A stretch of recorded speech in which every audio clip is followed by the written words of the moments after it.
हमें हमारा जीवन सदैव नीरस ही प्राप्त होता है। साथ ही हमें इस संसार में भ्रमित किया जाता है यह कह के कि हमारा जीवन रंगों से भरा हुआ है, पर सत्य तो ये होता है कि वो रंग भी हमारे ही भरे हुए होते हैं। जो उदासीन होते हैं उसे हम रंगों में भर देते हैं, और नीरसता को दूर करने का मार्ग भी हमारे ही पास होता है। उसमें रस भरने का भी क्रम हमारा ही होता है। भली भांति इन बातों को जानते हुए ही हमारा मन हमें इस चीज़ को स्वीकारने से नकार देता है। वो हमें उन बातों पर विश्वास करने के लिए प्रेरित कर देता है जो हमें भ्रमित करने को कहा गया है, और हम हर कुछ जानते हुए, हर कुछ देखते हुए अपनी सच्चाई से अवगत ना होकर उस माया जाल में हमेशा से फंसते आते हैं। मेरी, आपकी और हमारी जंग बस यहीं से तो शुरुआत होती है इसकी। वो जंग जो हमारे जीवन में निरसता को रस से भर देता है और उदासीनता को रंगों से भर देता है। Hello guys, welcome back to the channel. कैसे हैं आप लोग? आई होप आप सभी अच्छे होंगे। मैं स्वागत करती हूँ आप सभी का मेरे इस स्टडी ब्लॉग में। तो फाइनली मैंने पॉलिटी और मॉडर्न हिस्ट्री स्टार्ट किया था।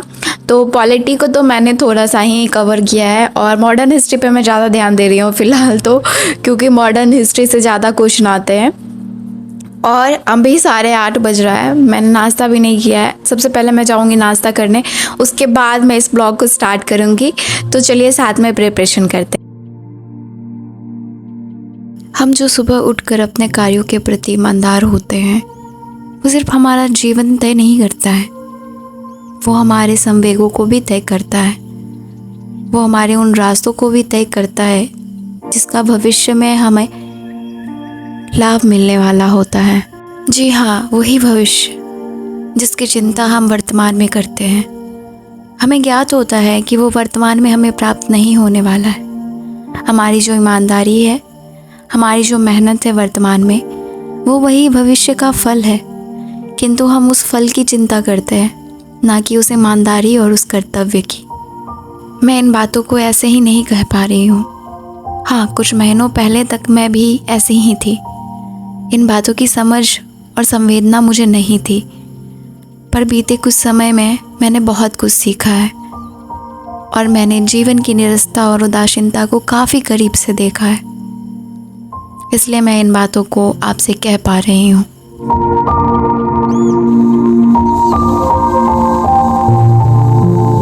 सुबह उठने से लेकर पढ़ाई करने तक काफ़ी सारे कार्य मैंने पूर्ण कर लिए हैं, और जब मैं नहा के फ्रेश होके आती हूँ तो मुझे मन करता है क्यों ना मैं अपने नाखूनों को थोड़ा सा संवार लूँ। ऐसे मैं अपने नाखूनों को कभी रंगती नहीं हूँ, पर पता नहीं क्यों आज बहुत मन कर रहा था। उन पर रंग चढ़ाकर मुझे ऐसा लग रहा था कि मैं अपने जीवन की उदासीनता को कहीं ना कहीं कम कर रही हूँ। साथ साथ अपने कर्तव्यों को भी मैं ध्यान में रख रही थी। जो कार्य मैं कर रही थी उसे ईमानदारी के साथ कर रही थी। मैंने मॉडर्न हिस्ट्री और पॉलिटी स्टार्ट किया था, जिसमें मैंने पॉलिटी को विराम दे दिया है और मॉडर्न हिस्ट्री को लेके चल रही हूँ। फ़िलहाल तो मैंने उसे भी विराम दे दिया है ताकि मैं अपने हिंदी पर ध्यान दे सकूँ, क्योंकि हिंदी मेरा विषय है और मैं उस पर अच्छा से नियंत्रण चाहती हूँ। और बीच बीच में जब उबाऊपन महसूस होता है तो कुछ देर के लिए मैं विराम ले लेती हूँ, खुद से बातें कर लेती हूँ, खुद में ही गुनगुना लेती हूँ। ऐसे गाना गाना तो आता नहीं है, परंतु मैं फिर भी गुनगुना लेती हूँ। जो आगे में मैंने कुछ मोटिवेशनल कोट्स चिपकाए हैं या फिर जो मैंने कुछ मुख्य बिंदुओं को लिखा है, उसे मैं देख लेती हूँ और फिर अपने कार्य पर बैठ जाती हूँ। थोड़े से मॉक टेस्ट देती हूँ, उसके साथ साथ कुछ पॉइंट नोट्स करती हूँ और फिर लग जाती हूँ पढ़ाई में। मॉडर्न हिस्ट्री में आज का टॉपिक था प्रथम, द्वितीय, तृतीय और चतुर्थ आंग्ल मैसूर युद्ध। प्रथम आंग्ल मैसूर युद्ध 1767 से 1769 तक होता है, जिसमें मद्रास की संधि होती है। द्वितीय आंग्ल मैसूर युद्ध 1780 से 84 होता है, जो कि जनरल बैली के नेतृत्व में अंग्रेजी सेना के नेतृत्व वाली अंग्रेजी सेना को हरा दिया जाता है, जिसमें और इसमें आयरकूट के नेतृत्व में अंग्रेज मराठों और निजाम को हैदर के गठबंधन से अलग करने में कामयाब रहते हैं वो लोग। तृतीय आंग्ल मैसूर युद्ध 1792 में होता है। इस समय कॉर्नवालिस रहते हैं और 1792 में श्रीरंगपट्टनम की संधि भी होती है। चतुर्थ आंग्ल मैसूर युद्ध 1799 में होता है, जो कि वेलेस्ली का काल होता है। उस समय जो गवर्नर जनरल होते हैं लॉर्ड वेलेस्ली होते हैं। इसमें टीपू सुल्तान और अंग्रेज के बीच युद्ध होता है। 17 अप्रैल 1799 को शुरू ही होता है, जो 4 मई 1799 को श्रीरंगपट्टनम पर कब्जे के साथ समाप्त हो जाता है। के साथ साथ मैंने आंग्ल मराठा संघर्ष भी देखा, जिसमें प्रमुख मराठा परिवार बड़दौरा के गायकवाड़, नागपुर के भोसले, इंदौर के होलका, ग्वालियर के सिंधिया, पूना के पेशवा, इन सभी का नाम आता है। और ये प्रथम आंग्ल मराठा युद्ध जो है 1775 से 82, और द्वितीय आंग्ल मराठा युद्ध 1803 से 5, तीसरा 1817 से 19 हुआ था, जिसमें इन सभी का जो अंत हुआ है वो कोई ना कोई संधि से हुआ है। उसके साथ साथ सिंध की विजय और पंजाब विजय, इन दोनों को भी मैंने इसमें कवर किया था। साथ साथ मैंने टॉपिक रंजीत सिंह और अंग्रेज, इनको भी देखा। रंजीत सिंह ने जो है मध्य पंजाब में अपने लिए एक राज्य बनाते हुए जो है एक क्रूर कह सकते हैं रक्त और लॉ की नीति को विकसित किया था। और भी कुछ पॉइंट्स थे जो मुझे याद नहीं आ रहे हैं। फ़िलहाल यहाँ 6 बज चुका था शाम का, तो मैं जाती हूँ वापस। मुझे भूख लग गया था, कुछ खाना था, और मैंने खुद को अच्छा महसूस कराने के लिए ये फेस मास्क लगाया था। ऐसे भी फेस पे बहुत सारा इधर उधर कुछ हो रहा था। और उसके साथ साथ मैं किचन में जाती हूँ, जितने भी सब्जी वगैरह वेजिटेबल्स रखे थे उसको लेके आती हूँ, क्योंकि मैंने सूजी में दही डाल के कब से फूलने के लिए छोड़ा था कि मैं चीला कह सकते हैं या उत्पम कहते हैं इसको, मैं कंफ्यूज हूँ इसमें। मैं उसके लिए प्रिपरेशन यहाँ पे कर रही थी, क्योंकि बहुत भूख लग गया था और मुझे खाने का बहुत मन कर रहा था ये। तो मैं यहाँ पे जो वेजिटेबल्स मैंने काटा था उसको चॉप कर दिया, उसके साथ मैंने यहाँ पे मिक्स कर दिया। अब इसको कुछ नहीं करना है, तवा पे सरसों तेल डालना है और उस पर 1 कलछुल डालना है और फिर इसको किसी ढक्कन से ढक देना है। और जब ये इसको ना लो फ्लेम पे पकाना होता है। उसके बाद ये बन गया और खा लिया मैंने। उसके बाद मैं पढ़ने के लिए बैठती हूँ, थोड़ा टाइम हो गया था। उसके पहले मैं इकिगाई पढ़ रही थी थोड़ा सा, ताकि मेरा माइंड रिफ़्रेश हो जाए और मैं पढ़ने बैठूँ तो वो पूरा मेरे दिमाग में आ जाए।